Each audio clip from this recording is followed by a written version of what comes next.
You should play a brass instrument.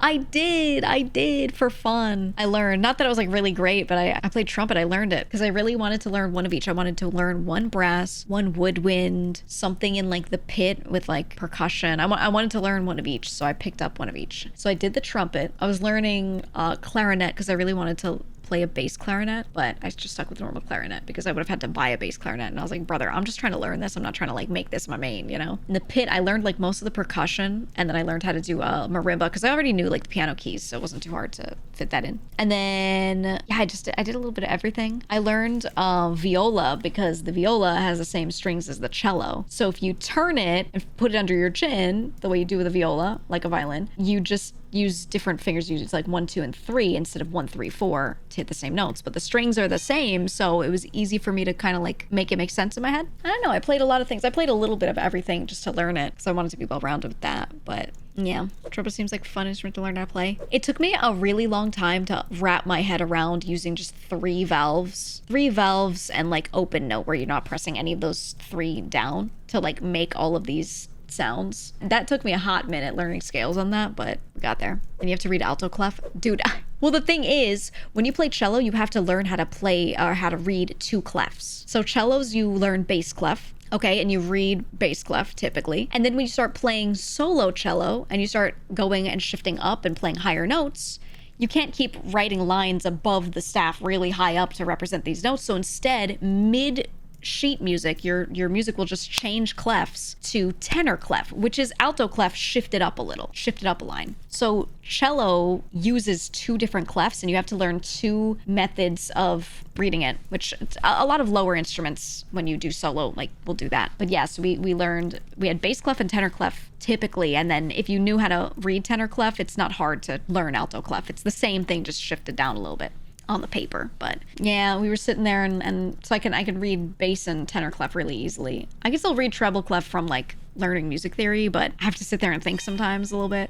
I have to think for a hot minute, but yeah, bassoon does the same thing. Yeah, the lower ones do it. Whenever you're solo playing a lower instrument, they always have you go up to crazy high notes on that low instrument, and then you have to, you know, make that make sense on paper. So I guess rough. You played French horn. Dude, French horn was good because if you were a good French horn player, you would always like win everything. If you wanted to be a musician and you played French horn, you could probably get a spot in an orchestra because no one plays French horn.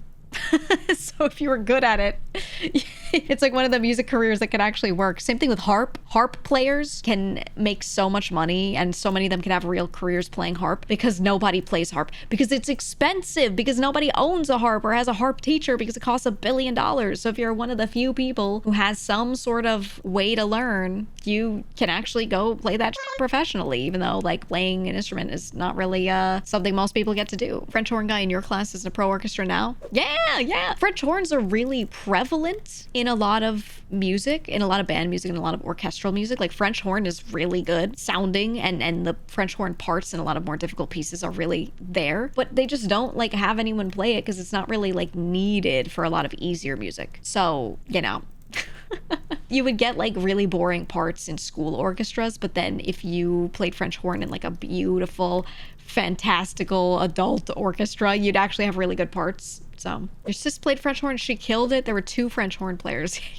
Big deal, right? That's just how it was, man. You went from French horn or 2 French horn from trumpet. Yeah, I just think like it can be a really, really, really nice sounding instrument, but the parts you get, this is the problem. The parts in easier pieces that you play in school orchestras for those kinds of instruments suck. They're so boring. A lot of kids don't like playing cello because your cello teacher in 1st grade is like, yo, you're gonna play canon in D, and you go bah, bah, bah, bah, bah, bah, bah, the whole time, and you do that one riff over and over for 3 minutes, and you're like, brother, I hate it here.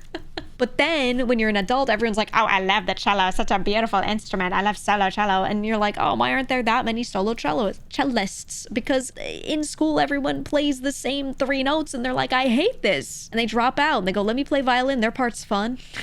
You know? Sleigh ride on French horn. Oh God. That was one of the few ones that was fun for cello, because there's a part where you actually get the melody, which is something you would always say as like a cellist or viola player or whatever. You'd be like, oh man, we get the melody here. Conductor would turn to you and go, okay, for 2 measures, you guys get the melody, so play loud. And then after you do that, they're like, okay, now stop playing loud. Shut up, get in the back. Play your 2 notes, you stupid idiot.